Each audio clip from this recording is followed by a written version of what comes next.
안녕하세요. 저는 40간 넘어 남편을 먼저 보내고 외아들 하나 바라보며 살아온 60대 여성입니다.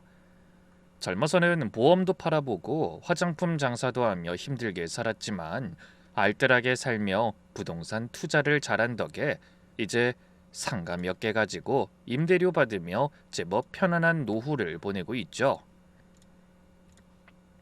이런 제가 오늘 여러분께 인사드리게 된 건 사진 한 장으로 시작된 남다른 사연을 가지고 있기 때문입니다. 아직도 그날을 떠올리면 명치 끝이 저릿해지는 기분이 드네요. 그만큼 저에게는 평생 잊지 못할 충격과 눈물을 안겨준 사건이죠. 그 이야기를 시작하려면 먼저 힘들게 키운 외아들이 반가운 소식을 전한 그날로 돌아가 봐야 할 것 같네요. 혼자 점심을 먹고 산책이나 나가볼까 하던 어느 오후, 회사 근처 오피스텔에서 자취하던 아들이 전화를 걸어왔습니다. 엄마, 나 소개할 사람 있는데 집으로 가도 돼? 소개할 사람? 설마 너... 맞아요. 나 결혼하고 싶은 여자 생겼어. 어머나, 그게 정말이야? 저는 수화기를 든 채로 한참을 멍하니 서 있었습니다. 저희 아들 입에서 결혼하겠다는 말이 나온 건 처음이었거든요. 어찌나 반갑던지 속으로 울컥하더라고요. 사실 저희 아들은 30이 훌쩍 넘도록 연애 한번 길게 해본 적이 없는 아이였어요. 뭐 겉으론 멀쩡해 보이는 녀석이 여자를 만나면 석 달을 넘기지 못하더라고요. 답답한 마음에 이유를 물어보면 늘 이런 대답이 돌아오곤 했습니다. 선배들한테 들으면 결혼할 인연은 처음부터 느낌이 다르다고 하던데 몇 번 만나보면 느낌이 빡 온다고. 근데 난 아무리 봐도 그런 느낌이 드는 여자가 없다니까. 결혼도 안 할 건데 뭐하러 시간 낭비 돈 낭비하면서 계속 만나. 차라리 그 시간에 잠이나 자고 말지. 뭐야? 아유, 이 녀석아. 그건 그냥 하는 말이지. 자꾸 만나봐야 결혼하고 싶은 생각도 드는 거야. 에이, 그런 게 아니라니까. 아무튼 지금까지 나한테 결혼하고 싶다는 생각이 들게 한 여자는 없어. 그런 아들을 보며 저는 깊은 한숨을 내쉬었습니다. 이 녀석이 과연 짝을 만나긴 할까? 저도 모르게 그런 생각이 들어 마음이 무거웠죠. 남편이 일찍 세상을 뜨고 저는 아들 하나 잘 키우려고 모진 세월을 참고 견뎠어요. 아들도 그런 제 고생에 보답하듯 열심히 노력해 좋은 대학 나와 대기업까지 들어갔습니다. 그래서 결혼만 잘하면 더 바랄 게 없을 것 같은데 그 마지막 하나 남은 소원을 들어주지 않더라고요. 그래서 애가 타던 와중에 반가운 소식이 들려왔으니 눈시울이 붉어지는 게 당연한 일이었죠. 저도 모르게 옛 생각에 젖어 있다가 퍼뜩 정신을 차리고 아들에게 물었어요. 그래, 언제 데려올 건데? 그 마음 먹었을 때 당장 오늘 올래? 우리 엄마 성격 급한 거 여전하셔. 오늘은 안 되고 내일 저녁에 갈 테니까 기대하세요. 그러고는 전화를 끊었죠. 막상 그렇게 기다리던 예비 며느리를 만난다고 생각하니 마음이 급했습니다.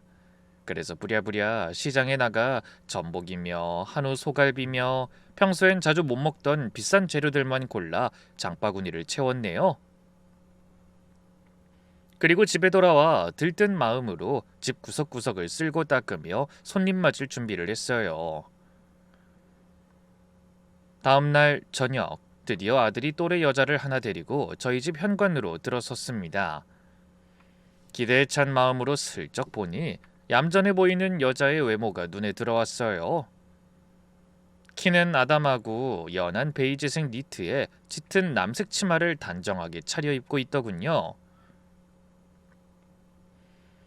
머리도 뒤로 얌전하게 묶고 화장도 진하지 않았어요. 일단 외모는 아주 마음에 들었습니다. 아니, 솔직히 완전히 반했어요.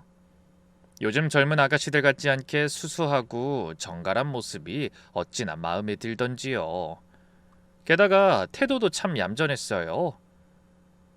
어머님 처음 뵙겠습니다. 김선영이라고 합니다. 허리를 깊이 숙여 인사하는 그 아가씨의 손에는 제가 좋아하는 한과 한 상자와 예쁘게 포장된 꽃다발이 들려 있었습니다. 저는 얼른 상대의 손에 든 상자를 받아들며 말했어요. 아이고, 뭘 이런 걸 사오고 그래. 어서 들어와요. 오느라 힘들었지? 아니에요, 어머니. 차가 안 막혀서 금방 왔어요. 그리고 말씀 낮추세요. 그러면서 환하게 웃는데 제 마음까지 환해지는 기분이 들었죠. 상을 차리고 마주 앉아 밥을 먹는데 제가 숟가락 들기 전까지 얌전하게 앉아 기다리더군요. 말은 많지 않았지만 뭘 물으면 또박또박 대답을 잘했습니다. 나이는 저희 아들보다 3살 아래고 약대를 나와 작은 약국을 직접 운영하고 있다고 했어요. 저희 아들하고는 같은 동네에서 우연히 알게 되어 1년쯤 만났다고 하더라고요. 똑부러지게 자기 앞길 잘 개척해 나가는 당찬 모습도 있는 것 같아 아주 흡족했습니다. 밥을 다 먹고 거실로 나와 과일과 차를 마시며 궁금한 걸 물었어요. 그 나이에 약국을 직접 차렸으면 부모님이 도와주셨겠구만? 한데 제가 그 말을 묻자 아이의 얼굴에 당황한 기색이 역력했습니다. 그때 옆에 앉아있던 아들이 찻잔을 내려놓으며 대신 대답했어요.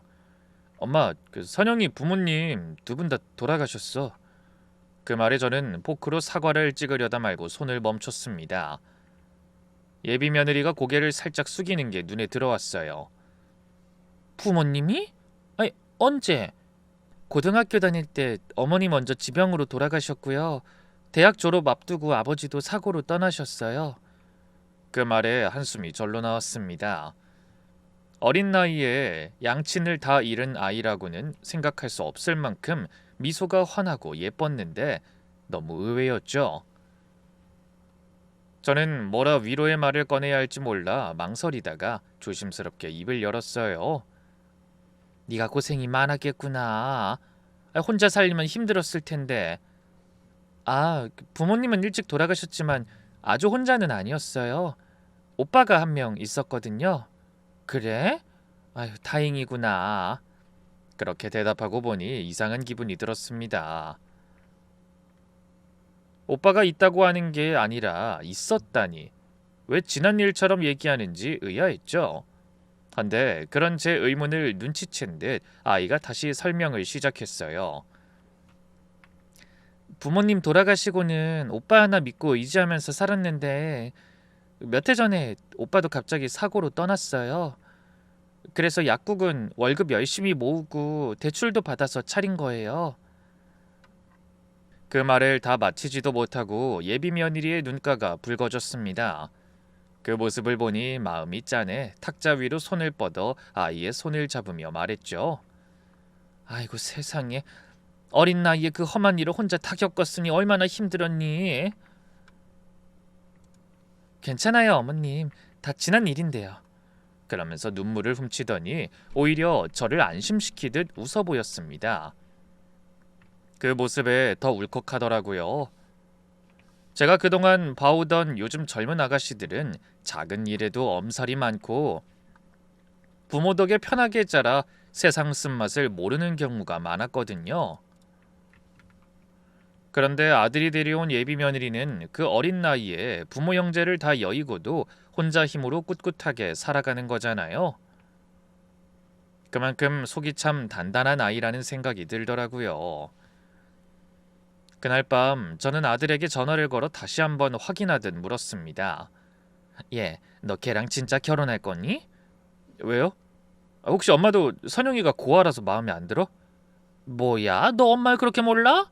우리도 아버지 없이 힘들게 살았는데 부모 없다고 설마 내가 결혼을 반대하겠니? 솔직히 양친이 다 있고 번듯한 집안이라면 더 좋겠지만 그래도 아주 어릴 때 돌아가신 것도 아니고 아버진 대학 졸업 때 돌아가셨다니까 고아로 자랐다고 볼 순 없지. 애가 야무지고 직업도 좋은 게 다른 건 뭐 흠잡을 게 없어 보이더라.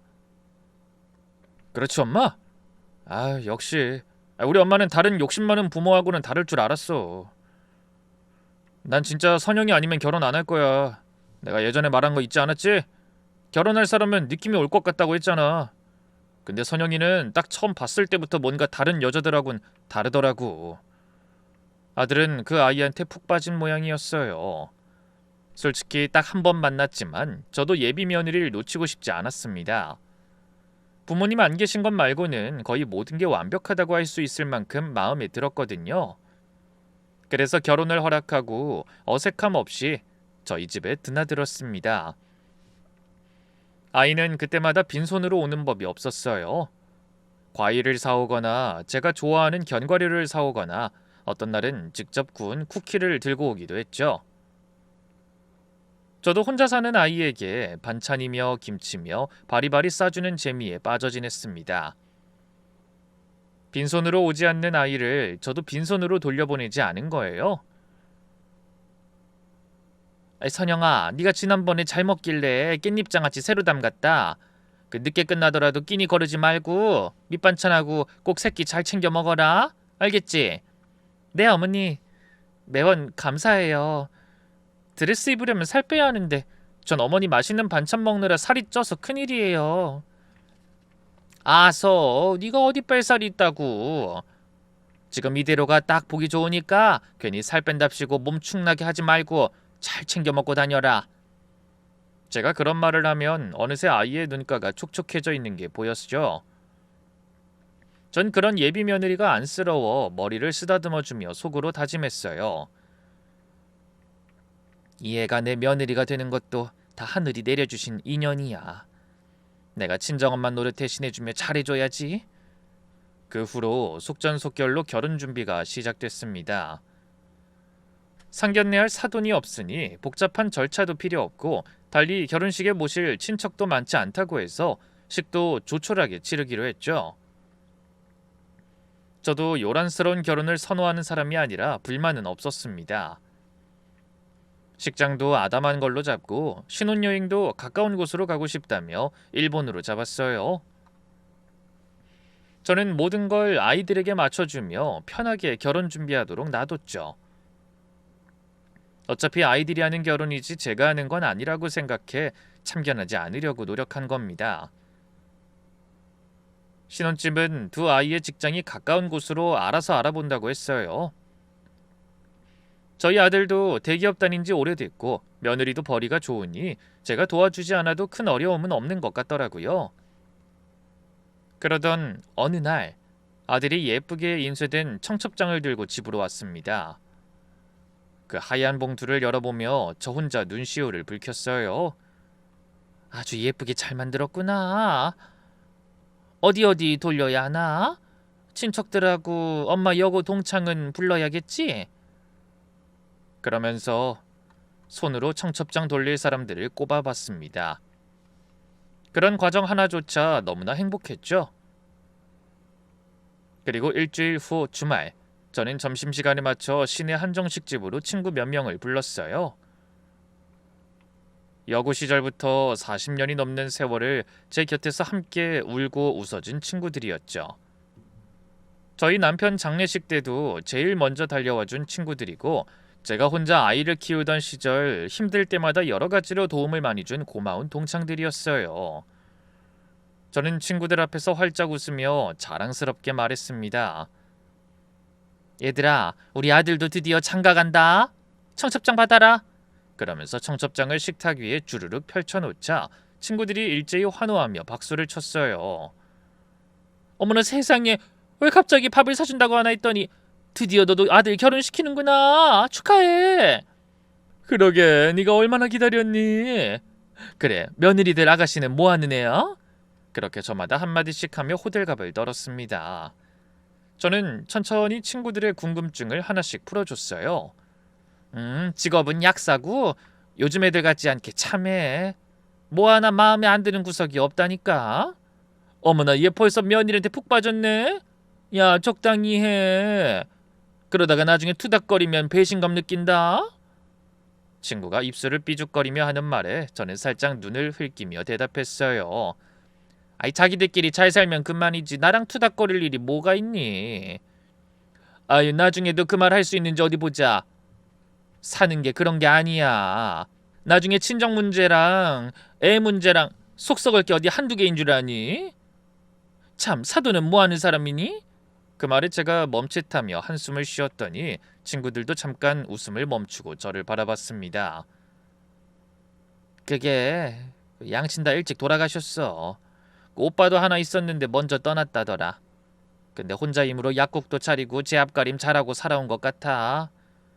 제 말을 들은 친구들은 처음에 놀라는 것 같더니 이내 표정을 바꿔 다시 웃었어요.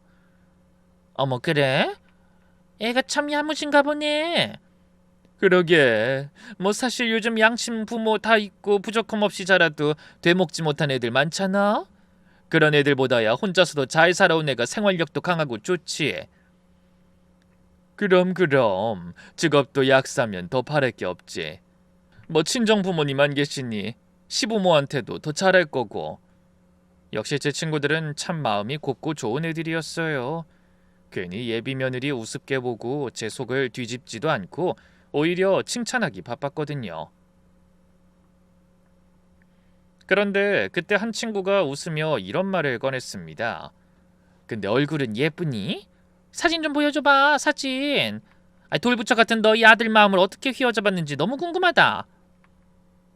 그래서 저는 자신만만한 얼굴로 핸드폰을 꺼내 아들과 예비 며느리가 나란히 웃고 있는 사진을 친구들 앞에 내밀었어요.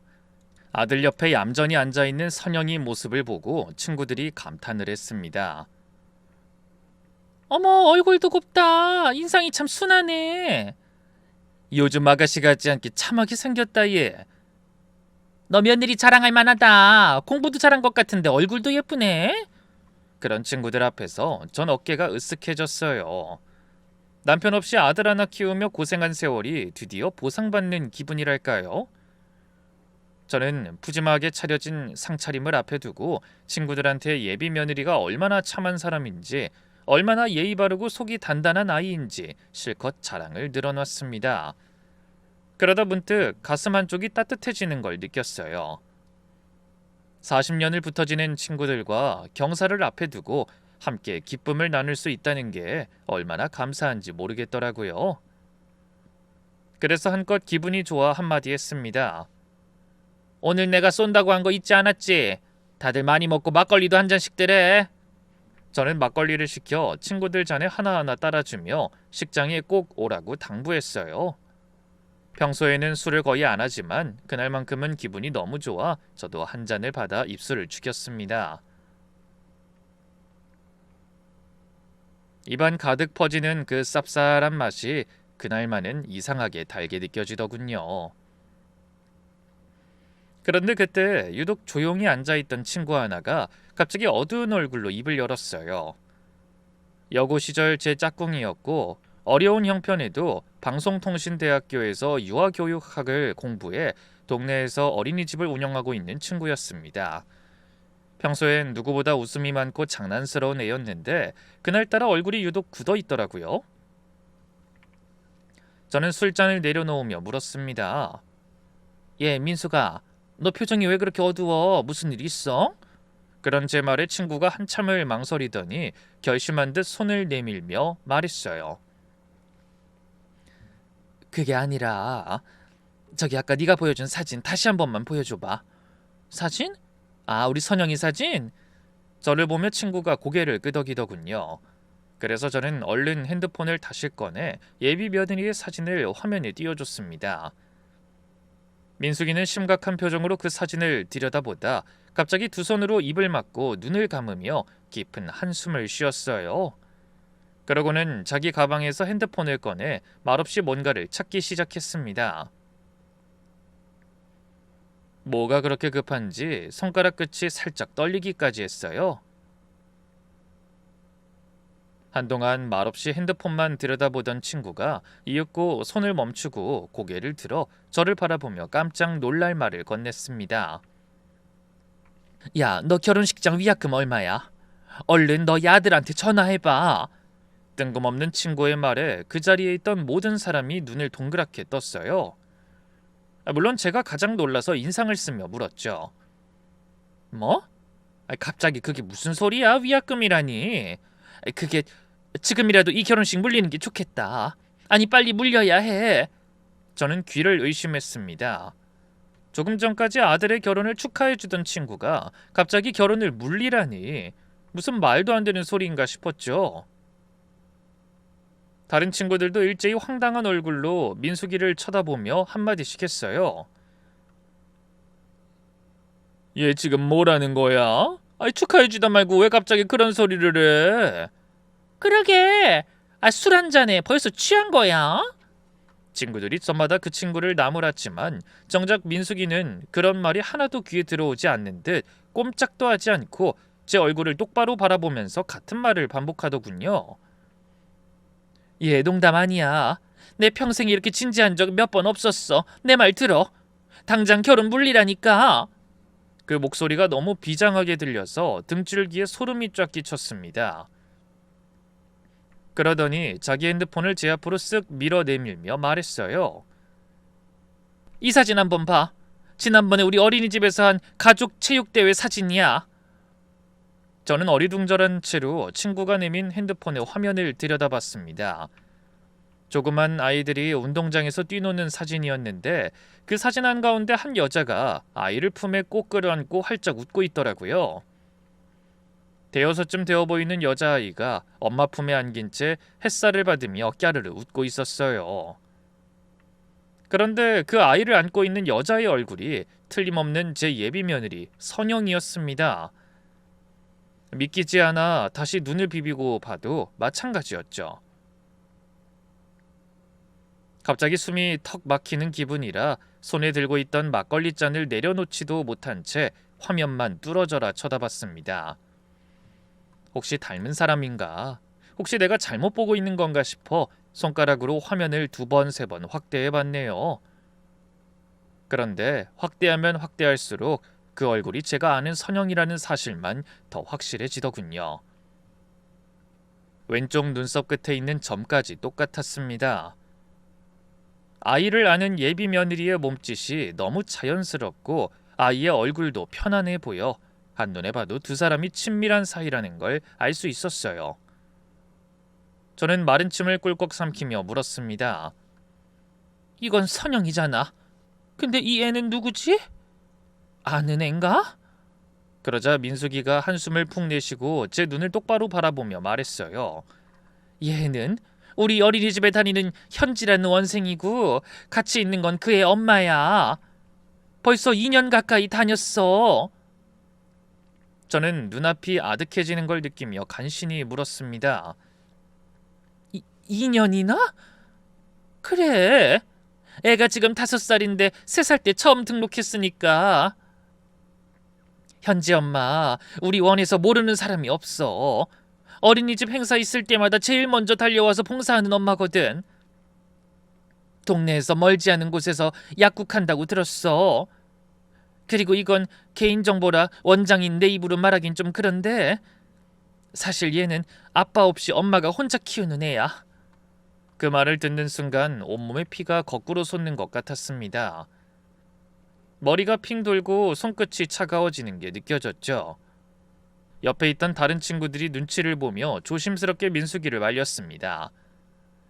야 민숙아, 네가 사람 잘못 본 거 아니야? 세상에 비슷하게 생긴 사람이 어디 한둘이니? 그래.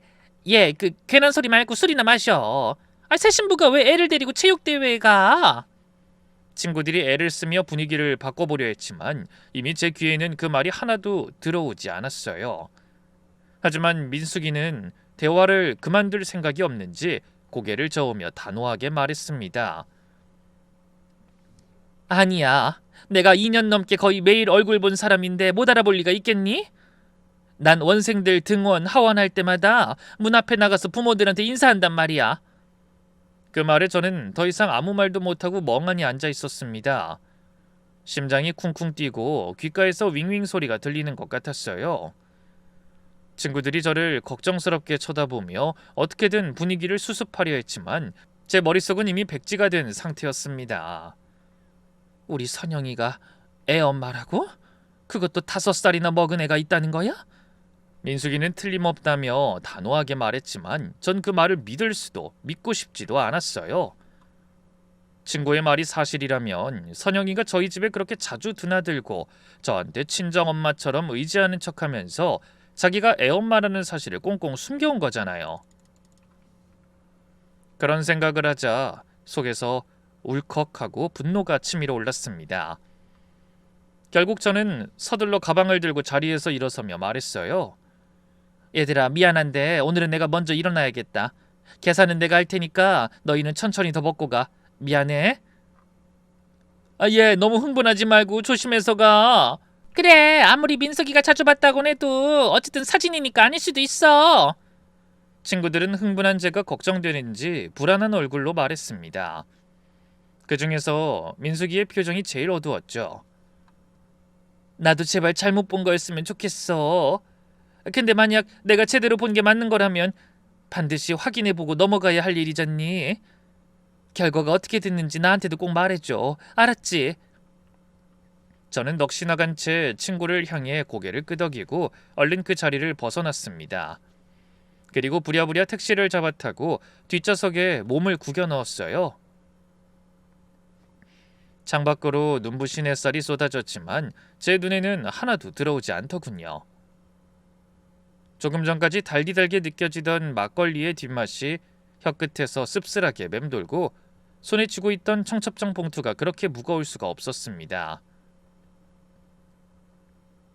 잠시 후 집에 도착한 저는 주저앉다시피 소파에 앉아 덜덜 떨리는 손으로 아들에게 전화를 걸었어요. 신호음이 가는 그 짧은 순간이 너무나 길게 느껴져 숨이 막힐 지경이었죠. 그때 아들이 아무렇지도 않은 목소리로 전화를 받았습니다. 엄마, 오늘 청첩장 돌린다고 하지 않으셨어? 이모들은 잘 만난 거야? 너 지금 어디야? 나? 집 근처에서 선영이랑 커피 마시고 있어. 오늘 신혼집 도배하는 날이라 거기 갔다 왔거든. 근데 엄마 목소리가 왜 그래? 무슨 일 있어? 아들이 선영이랑 같이 있다는 말에 가슴이 쿵 내려앉았어요. 그래도 저는 최대한 흥분하지 않고 차분하게 말하기 위해 노력했죠. 지금 당장 집으로 와. 지금? 알았어, 선영이랑 같이 갈게. 선영인 데려오지 말고, 알겠어? 알았어. 근데 엄마, 어디 편찮으신 거야? 목소리가 이상한데. 아니, 아픈 건 아니고 둘이 할 얘기가 있어서 그래. 빨리 와. 그러고는 아들이 더 물을 새도 없이 그냥 전화를 끊어버렸습니다. 그리고 거실 소파에 앉아 아들을 기다리는 동안 머릿속에서 별별 생각이 다 떠올랐어요. 혹시 정말 선영이가 애 엄마라면 내 아들이 속고 있는 게 틀림없어. 민숙이가 실없는 소리 할 애도 아니고 꼭 확인하고 넘어가야만 해. 그러다가 한편으론 이런 생각도 들었습니다. 선영이가 애를 숨긴 채로 결혼할 만큼 간 큰 짓을 혼자 벌였을까? 이거 혹시 자기들끼리 짜고 나만 속인 거 아니야? 아들이 알았든 몰랐든 예비 며느리가 보여준 모습들이 전부 연기였다는 생각이 들자 가슴이 미어지는 것 같았어요. 속이 타들어가는 것 같아 부엌에 들어가 찬물을 벌컥벌컥 들이켰지만 갈증은 좀처럼 가라앉지 않았죠. 아들을 기다리는 시간이 천년만년 느리게 흘러가는 것 같아 거실과 부엌을 오가고 안절부절 못하며 서성였습니다. 그러다 한참 만에 현관문이 열리고 아들이 근심 가득한 얼굴로 들어서며 물었어요. 엄마, 무슨 일이야? 진짜 어디 아픈 거야? 하지만 전 그 말에 대답하는 대신 소파를 가리키며 앉으라고 손짓했어요. 아들은 영문도 모른 채 소파에 앉으며 걱정스러운 얼굴로 저를 계속 바라봤습니다. 저는 숨을 고르다가 한참 만에 입을 열었죠. 너 엄마한테 거짓말하지 말고 솔직하게 대답해라. 무슨 거짓말? 왜 그래 엄마? 너 선영이 애 있는 거 알았어 몰랐어?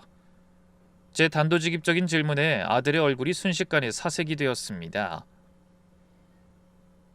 아들은 평소에도 표정을 잘 못 감추는 아이인데 그날 역시 눈동자가 바닥을 향해 내려가더라고요. 그 모습을 본 순간 전 이미 답을 다 들은 기분이었습니다. 그래도 혹시나 하는 마음에 다시 한번 아들을 다그쳤네요. 대답 안 해? 알고 있었냐고 물었잖아. 엄마, 그게 뭐?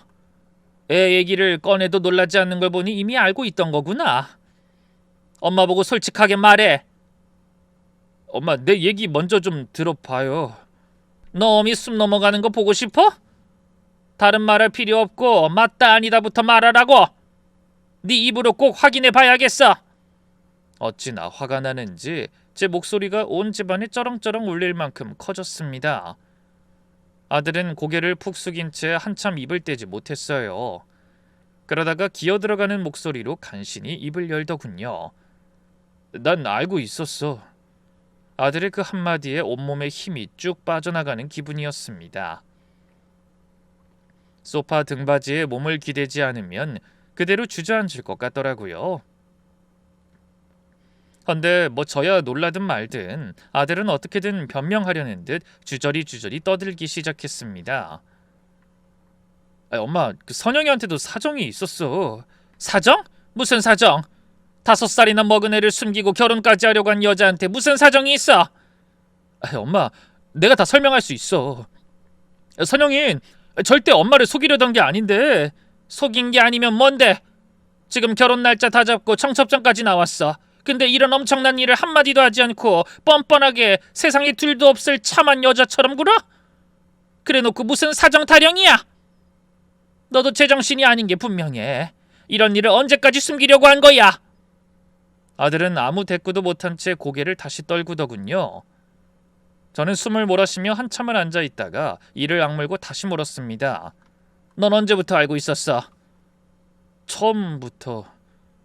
선영이 나한테 처음부터 자기가 미혼모라고 다 말했어. 뭐야, 미혼모? 세상에, 기가 막혀서. 그럼 너는 그 사실 다 알면서도 연애를 하고 이제 어미까지 속이며 결혼하려고 한 거야? 미안해 엄마, 끝까지 숨기려던 건 아니야. 선영이 나한테 말씀드리자고 했는데 내가 말렸어. 엄마가 반대할 게 무서워서. 일단 결혼 먼저 하고 나면 그때. 너 지금 그걸 변명이라고 하는 거야? 네가 뭐가 아쉬워서 그런 결혼을 해? 부모님 일찍 돌아가신 거야 선영이 탓이 아니니 그냥 넘어간다고 해도 이건 다른 문제잖아. 미혼모라니? 그 말을 하다 소파에서 벌떡 일어섰습니다. 가슴이 너무 답답해서 그대로 앉아있을 수가 없더라고요. 전 계속 거실을 왔다 갔다 하며 떨리는 목소리로 말했어요. 내가 널 어떻게 키웠는데 어떻게 여자 하나에 눈이 멀어 어미를 속이고 일을 여기까지 오게 만들어? 그리고 네가 아무리 말하지 말라고 했어도 선영인 그러면 안 되는 거지. 난 정말 걔를 내 딸처럼 품으려고 했는데 친정엄마 노릇까지 해주겠다고 약속한 사람한테 어떻게 이런 짓을 해? 내가 진심을 다해서 돌아온 게 뭐야? 뒤통수 맞고 피눈물 흘리는 것밖에 더 있어? 엄마 제발 우리 좀 이해해줘. 이해? 이런 말도 안 되는 상황을 어떻게 이해하라는 거야? 결혼식이 한 달도 안 남았는데 애가 있다는 걸 숨겨놓고 무슨 이해를 바라? 나는 며느리 보려고 결혼 허락한 거지 남의 애 키우는 미혼모 거두려고 그런 게 아니었다고. 엄마, 나 결혼하고 싶다고 생각한 건 선영이가 처음이야. 난 현재까지 내 친딸처럼 잘 키울 자신이 있단 말이야. 듣기 싫어. 난 그 꼴 절대 못 봐. 내가 미혼모 자식이나 거두게 하려고 그 고생하며 널 키운 줄 알아? 당장 전화해. 지금 내 앞에서 선영이한테 전화해서 이 결혼 없던 일로 하자고 말해. 엄마! 어미 말 안 들려? 지금 당장 전화하라고! 제가 그렇게 미친 듯이 소리를 지르는 걸 처음 본 아들은 눈물이 그렁그렁한 얼굴로 쳐다봤지만 저는 눈 하나 깜빡하지 않았어요. 결국 아들이 말리는 걸 뿌리치고 제가 직접 핸드폰을 꺼내 선영이한테 전화를 걸었습니다. 어머니, 오늘 청첩장 잘 돌리고 오셨어요? 선영아, 나 다 알게 됐다. 제가 밑도 끝도 없이 꺼내는 말에 상대가 당황하는 게 느껴졌어요. 네? 그게 무슨... 네 딸 이름이 현지라며? 내 친구가 현지 다니는 어린이집 원장이다. 내가 네 사진 보고 원생 엄마라는 말을 듣고 얼마나 놀랐는지. 너 멀쩡한 얼굴로 어떻게 그런 엄청난 일을 숨길 수가 있니? 그 순간 전화기 너머로도 선영이가 얼마나 놀랐는지가 느껴졌습니다. 숨소리에서도 떨림이 고스란히 전해지는 것 같았거든요. 어머니, 제 얘기를 한 번만 들어주세요. 끝까지 숨길 생각은 없었는데. 끝까지 숨길 생각이 없어? 지금 결혼식이 코앞인데 아직도 말을 안 해놓고 그런 소리가 나와? 더 들을 필요 없다. 난 이 결혼 절대 못 시킨다. 네가 애 있는 여자라서가 아니야. 아무렇지도 않게 나한테 거짓말을 했다는 게 죽어도 용서가 안 되는 일이기 때문이다. 어머니, 그렇게 부르지도 마라. 네가 나를 얼마나 우습게 봤으면 이런 짓을 저질러? 그래놓고 어머니라니. 사람이 무서워지는구나. 우리가 결혼 깼다는 게 망스럽거든. 네가 파혼했다고 하거라. 그동안 정이 있으니 그 정도는 양보하마. 어머니, 죄송합니다. 제가 잘못했어요. 제발. 더는 아무 말도 듣고 싶지 않다. 2번 다시 나랑 내 아들 앞에 나타나지 마. 그 말을 끝으로 전화를 끊어버렸습니다. 아들이 옆에서 저를 말리려 했었지만 저는 그 손을 뿌리치고 안방으로 들어가 문을 닫았어요. 그리고 이불 속에 파고들어 베개에 얼굴을 묻고 한없이 울었습니다. 남편 장례식 때도 그렇게 서럽게 울진 않았던 것 같네요. 목숨보다 귀하게 여긴 아들이 고작 여자 하나 때문에 저를 속였다는 절망과 믿었던 예비 며느리에게 배신당한 충격으로 저는 끝없는 나락으로 추락하는 기분이었습니다. 아들은 다음날 새벽까지 밖에서 저를 부르며 울먹이다가 출근하기 위해 돌아갔죠. 그리고 내리 사흘을 집으로 찾아와 저를 설득하기 위해 애썼습니다. 하지만 저는 마음의 문을 굳게 걸어 잠근 채 대화를 거부했어요. 아들은 방문 앞에서 무릎까지 꿇고 사정했죠. 엄마 잘못했어. 제발 용서해줘요. 그만해. 난 지금 네 얼굴도 보고 싶지 않아. 너야말로 제발 엄마 혼자 좀 있게 해줘. 엄마, 난 선영이 아니면 진짜 결혼 안 할 거야. 그것만 알아줘. 그래? 그럼 평생 혼자 살아. 엄마 네 결혼 죽어도 허락 못하니까. 그렇게 독한 말을 내뱉는 제 속도 말이 아니었어요. 하지만 그때 저는 독이 잔뜩 오른 독사처럼 어떤 말에도 좋은 대답이 나오지 않았습니다. 그렇게 며칠이 흐른 어느 날 오후, 저는 거실 소파에 앉아 멍하니 창밖만 바라보고 있었어요. 사람을 만나기도 싫고 밥도 먹기 싫은 무기력한 생활만 계속하던 중이었죠. 그때 핸드폰이 요란하게 울렸습니다. 화면을 보니 민숙이 이름이 떠 있더군요. 그날 이후로 연락을 못했더니 아들에게 물어본 결과가 궁금해 전화한 것 같았죠. 받을까 말까 잠시 망설이다 한 번은 얘기를 나눠야 할 것 같아 억지로 통화 버튼을 눌렀습니다. 민숙이니? 예, 너 지금 어디니? 큰일 났다. 소리치듯 묻는 친구의 목소리가 너무 다급해서 소파에 주저앉아 있던 몸에 저절로 힘이 들어갔어요. 민수가 왜 그래? 무슨 일 있니? 저기 오늘 우리 어린이집에서 사고가 있었어. 미끄럼틀에서 애가 떨어졌는데 많이 다친 것 같아. 내가 전에 보여준 애 알지? 현지라고. 걔가 지금 응급실에 있는데 아무리 연락을 해도 애 엄마한테 전화 연결이 안 돼. 애랑 둘이 사는 처진데 다른 비상 연락처도 없고. 저는 깜짝 놀라서 소파에서 벌떡 일어섰습니다. 뭐? 애가 다쳤어? 아, 그래, 어쩜 좋니? 애는 많이 다쳤는데 애 엄마는 연락이 안 되고. 네가 아들한테 물어봐서 그 엄마 지금 어디 있는지 좀 물어봐 줄 수 없겠니? 연락되면 지금 당장 병원으로 와달라고 해줘. 너 속상한 건 알겠는데 너무 급해서 망설이고 말고 할 수가 없어. 부탁할게. 시간이 없어. 저는 잠시 멍해졌습니다. 제가 파혼 통보까지 한 마당에 선영이 일에 왜 끼어드나 싶은 생각이 들었죠. 그런데 민숙이가 울먹이며 하는 말을 듣고 있자니 도저히 가만히 앉아 있을 수가 없었어요. 죄가 있어도 그건 어른들 죄지 5살짜리 아이가 무슨 죄가 있나 싶더라고요. 알았어, 민숙아. 내가 연락해 볼게. 병원이 어디니? 민숙이가 알려준 병원 이름을 받아 적고 곧장 선영이한테 전화를 걸었습니다. 그런데 어쩐 일인지 신호는 가는데 받질 않더군요. 2번, 3번, 4번을 걸어도 마찬가지였어요. 저는 머릿속이 복잡해져 아들한테까지만 전화했지만 아들도 회의 중인지 역시 전화를 받지 않았습니다. 어쩔 수 없이 2 아이에게 메시지를 남기고 다시 소파에 털썩 주저앉았어요. 하지만 마음이 편치 않더라고요. 자꾸만 민숙이가 보여줬던 어린이집 체육대회 사진이 떠올랐습니다. 선영이 품에 안겨 웃던 아이의 얼굴이 선명하게 생각났어요. 그렇게 해맑게 웃던 아이가 병원에 누워 있는데 아이 엄마는 연락이 안 되는 상황이었죠. 그 생각을 하니 저도 가슴이 답답해서 가만히 있을 수가 없더라고요. 결국 고민 끝에 가방을 들고 집을 나섰습니다. 하지만 병원으로 가는 택시 안에서 계속 갈등했어요. 나랑 아무 상관도 없는 앤데 왜 이러나 몰라. 내가 가서 뭘 할 수 있다고. 그런데도 마음은 불안하고 아이한테 무슨 일이 생길까봐 심장이 쿵쿵 뛰었습니다. 잠시 후 병원 응급실에 도착하니 민숙이가 복도에서 어쩔 줄 몰라 하며 서성이고 있는 게 보이더군요. 저는 얼른 달려가 친구에게 물었습니다. 민숙아, 애가 어떻게 된 거니? 어머, 너 와줬구나. 애 엄마한텐 연락됐니?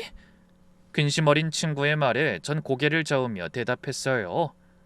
아니, 아무리 연락해도 안 받고 우리 아들한테도 연락이 안 되는 상황이야. 메시지 넣어놨으니 보면 답이 오겠지.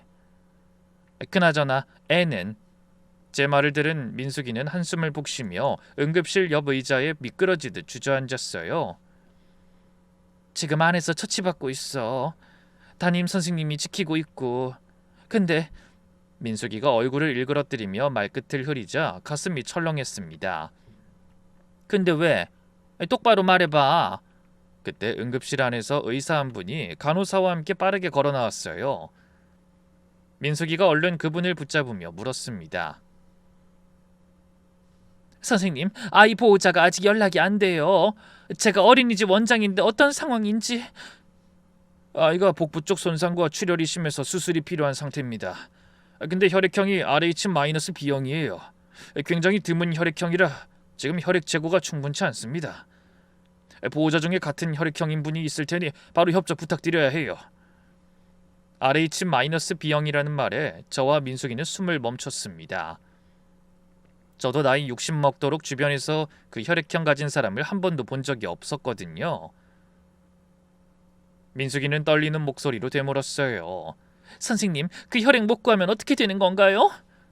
저희가 다른 병원이나 혈액원에도 긴급 요청을 넣고 있는데 요즘 헌혈 인구가 워낙 줄어서 시간이 얼마나 걸릴지 장담을 못합니다. 수혈이 제때 안 되면 수술도 늦어지고 아이가 위험해질 수 있어요. 의사는 그 말을 남기고 다시 바쁘게 발걸음을 옮겼습니다. 저는 그 자리에 못 박힌 듯 서 있었어요. 조금 전까지 저와는 상관없는 아이라고 마음을 다잡았는데 그 말을 듣는 순간 다리가 후들거리더군요. 저도 모르게 민숙이 팔을 붙잡고 말했어요. 그 혈액형 아주 희귀한 거라고 들었는데 이대로 기다리지 말고 방송이라도 내보내면 어떻게 안 되겠니? 혹시 병원 안에 같은 혈액형 가진 사람이 있을 수도 있잖아. 전에 드라마에서 보니까 인터넷에도 올려서 도움을 청하고 그러던데. 민숙이가 고개를 끄덕이며 얼른 간호사 쪽으로 달려갔습니다. 그 틈에 저는 다시 선영이한테 전화를 걸었어요. 하지만 여전히 연락이 되지 않아 이번엔 음성 메시지도 남겼습니다. 예, 나다. 네가 얼마나 연락이 안 되면 현지 어린이집 원장이 나한테까지 연락을 했어. 현지가 미끄럼틀에서 떨어져서 많이 다쳤다. 당장 병원으로 와. 여기가 어디냐 하면 그러고는 다시 불안하게 복도를 왔다 갔다 했어요. 죄 없는 아이 하나가 죽어가고 있는데 애 엄마가 왜 이렇게 연락이 안 되는 건지. 불안해서 입이 바싹 말랐죠. 그렇게 몇 분이나 흘렀는지 응급실 복도 의자에서 두 손을 모으고 기도하는 마음으로 앉아 있는데 복도 끝에서 누군가가 정신없이 달려오는 소리가 들렸습니다. 고개를 들어보니 얼굴이 하얗게 질린 선영이가 머리를 산발한 채 응급실 쪽으로 뛰어오고 있었어요. 현지야, 우리 현지 어딨어요? 선영이는 저를 발견하지 못하고 간호사부터 붙잡고 울부짖었습니다. 저는 의자에서 벌떡 일어나 그런 아이 앞으로 다가갔어요. 그리고 서로 눈이 마주친 순간 선영이가 그 자리에 풀썩 무릎을 꿇다시피 주저앉으며 흐느꼈습니다. 어머니 죄송해요. 아침에 핸드폰이 갑자기 먹통이 돼서 술이 막혔다가 겨우 이제야. 저는 아무 말도 하지 못했습니다. 저한테 거짓말한 건 괘씸했지만 아이 때문에 무너진 모습을 보니 가슴이 욱신거리더라고요. 애 가진 부모 마음이 어떤 건지 제가 모를 리 없으니까요. 그때 아이 엄마가 왔다는 소식을 들었는지 아까 그 의사가 급하게 다가와 선영이를 향해 물었습니다. 어머님이세요? 그 아이 혈액형이 RH-B형인데 혹시 어머님도 같은 혈액형인가요? 하지만 선영이는 고개를 저으며 떨리는 목소리로 대답했어요. 아니요, 저는 A형이에요. 그럼 아버님께 지금 바로 연락 부탁드립니다. 빨리 수술 들어가야 합니다. 그 말에 얼굴이 더 창백해진 선영이가 잠시 망설이다가 간신히 입을 떼었습니다. 아이 아버진 5년 전에 세상을 떠났어요. 선영이의 말에 그 자리에 있는 모든 사람이 당황했어요. 네? 그럼 도움이 될 만한 다른 친족은요? 의사가 굳은 표정으로 묻는데 선영이는 아무 말도 하지 않았습니다. 아이 상태는 분단위로 나빠지고 있는데 피는 구해지지 않고 안타까운 마음에 가슴만 답답하더군요. 그런데 그때 선영이가 뭔가 결심한 듯 의사의 팔을 덥석 붙잡으며 말했습니다. 선생님, 사실은 제가 아이의 친엄마가 아니에요. 애를 낳은 친엄마는 따로 있어요. 지금 바로 연락해 볼게요. 그 말을 들은 민숙이와 저는 눈을 동그랗게 뜨고 선영이를 바라봤어요.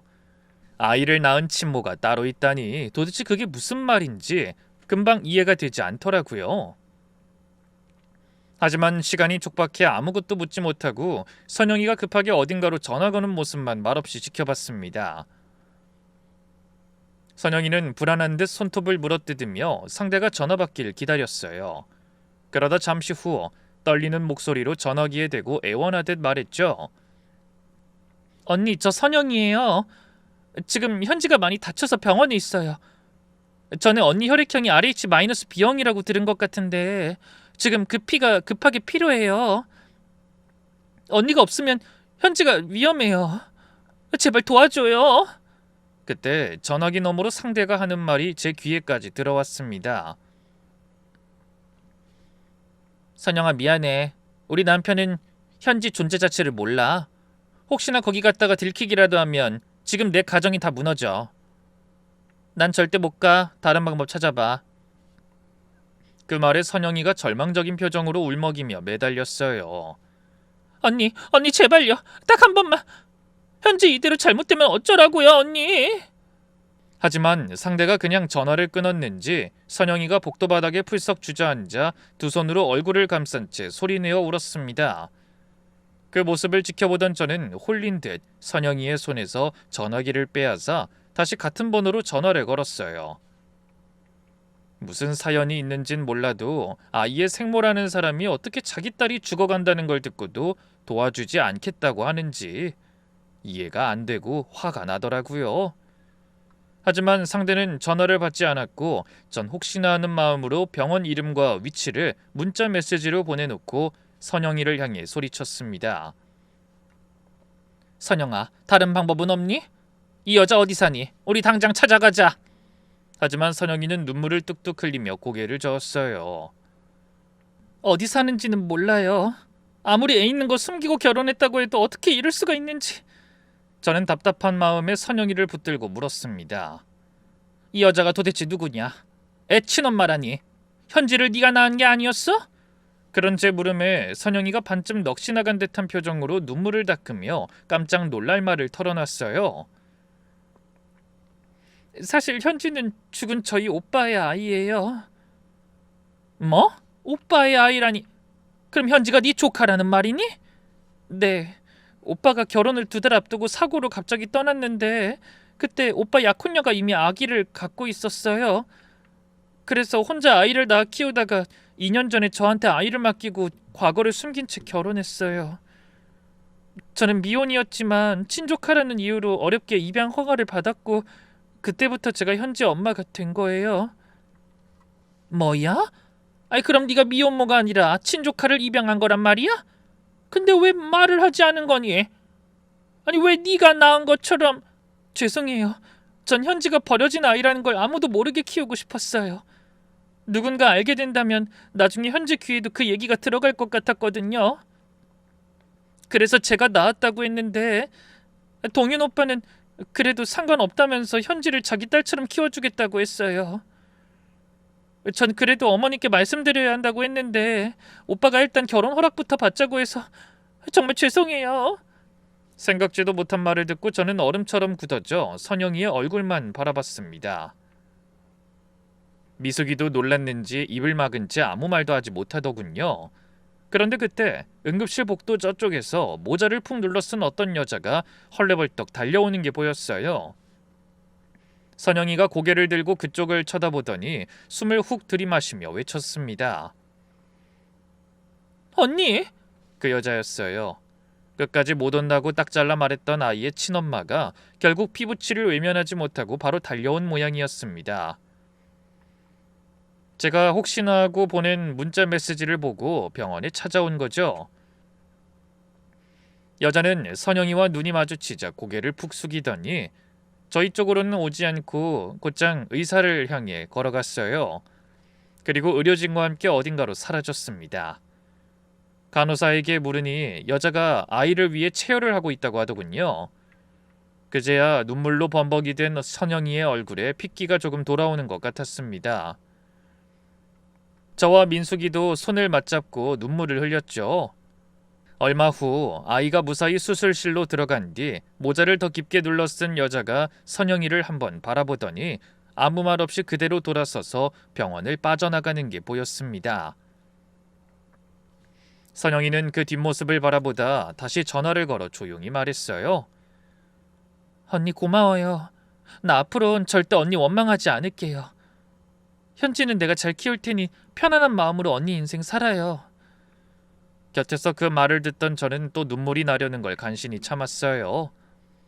죽은 오빠의 아이를 맡아 키우기로 결심한 선영이나 자기 아이를 남에게 맡기고 평생을 마음고생하며 살게 될 여자나 둘 다 너무나 안쓰러운 생각이 들었거든요. 그때 복도 저쪽에서 저희 아들이 숨을 헐떡이며 뛰어 들어오는 게 보였습니다.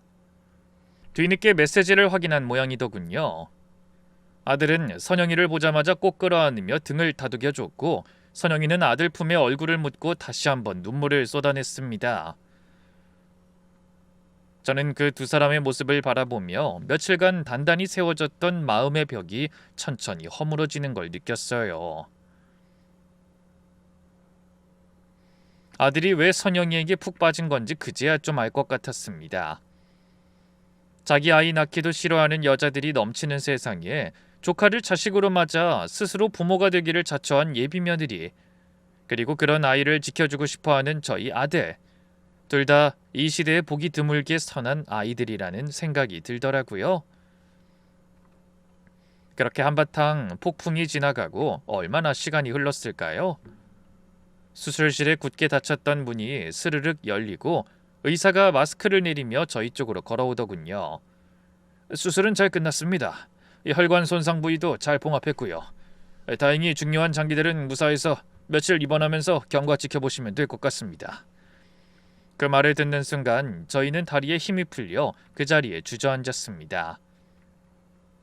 선영이는 두 손으로 얼굴을 감싼 채 소리내어 울었고 아들은 그런 선영이를 꼭 안아줬어요. 저도 복도 의자에 걸터앉아 한참을 울었습니다. 제대로 알지도 못하는 아이 일로 제가 왜 그렇게 마음을 졸인 건지 저조차도 이해하기 어려웠지만 마치 제 손주가 살아 돌아온 듯 세상 모든 신에게 감사하고 싶은 마음이 들더라고요. 그날 밤 선영이가 말없이 병실 침대에 잠들어 있는 아이를 바라보고 있었습니다. 저도 옆에서 그 모습을 말없이 지켜봤죠. 저는 아이 얼굴이 어찌나 평온해 보이는지 낮에 그렇게 큰일을 겪은 아이 같지가 않더군요. 저는 선영이의 퉁퉁 부은 눈을 바라보며 조용히 입을 열었어요. 선영아. 네, 어머니. 미안하다. 내가 며칠 동안 너를 너무 독하게 몰아붙인 것 같다. 그 말에 선영이가 고개를 돌려 흔들리는 눈동자로 저를 바라보며 말했습니다. 아니에요, 어머니. 솔직하게 말씀드렸어야 했는데 면목이 없어요.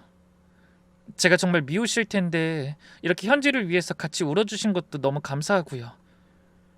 동윤 씨랑은 잘 얘기해서 정리하겠습니다. 아니다. 오늘 동윤이랑 너 보니 이미 현지의 부모가 떠구나. 조카를 입양한 네 마음도 이해할 수 있을 것 같고, 그런 너랑 결혼해 아이를 친자식으로 품으려고 한 동윤이 마음도 알 것 같다. 어른한테 거짓말한 건 괘씸하지만 둘이 결혼해서 열심히 사는 모습 보여주면 너희 잘못은 용서해 주마. 제 말이 떨어지기 무섭게 선영이는 닭똥 같은 눈물을 뚝뚝 흘리며 같은 말만 반복했습니다. 죄송해요, 어머니. 감사합니다. 정말 감사합니다. 전 그런 아이의 등을 가만히 쓸어주며 말을 이었어요. 애 키우는 엄마가 이리 눈물이 많아서야. 눈물 같은 건 오늘까지만 흘리고 내일부턴 다시 웃는 거야. 약속할 수 있지? 하지만 선영이는 아무 말도 하지 못하고 고개만 끄덕이더군요. 화장실에 다녀오던 아들이 제 얘기를 들었는지 조용히 다가와 손을 잡으며 인사했어요. 엄마 고마워. 나도 현지가 선영이 딸이 아니라 조카라는 말을 듣고 놀랐지만 현지가 조카든 선영이 딸이든 난 똑같아. 우리 진짜 잘 사는 모습 보여드릴게. 엄마 절대 후회하지 않으실 거야. 그런 말을 하는 아들의 눈가도 촉촉하게 젖어있는 게 보였습니다. 그 후로 결혼식이 무사히 치러졌습니다.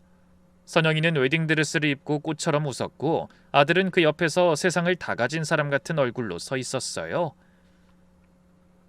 식장 한쪽에는 예쁜 원피스를 차려입은 현지가 민숙이 손을 잡고 앉아 있었습니다.